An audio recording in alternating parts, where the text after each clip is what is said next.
Hello. We have with us a young patient who just underwent a rhinoplasty, and to be precise, it's a cleftlip nose deformity correction. She underwent 4 operations for us to get herself corrected, and finally she came to us for further improvements and refinement. And let's see what our patients have to say after this first dressing change. And she's here. She'll express her thoughts on this. We also have her father, who also want to speak about what he's seen after the first dressing change. And over to our patient. She will talk about her reviews.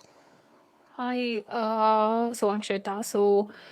This is my, as you said, this is my fourth surgery. And I feel like this will be my last. All these days it's been, I was literally insecure about myself. But after this, I feel like I can be normal too. Thank you so much, Doc.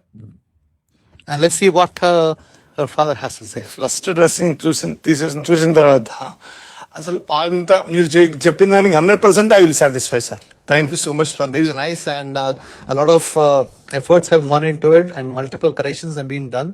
ఇంకా మీరు చూసిన దానికన్నా ఇంకా ఒక 40-50% improve అవుతుంది, మార్పు ఉంటుంది. And 2 to 3 weeks టైంలో మీకు ఒక మంచి రిజల్ట్ కనిపిస్తుంది. And let's hope for the best result. So thank you so much. నమస్కారం.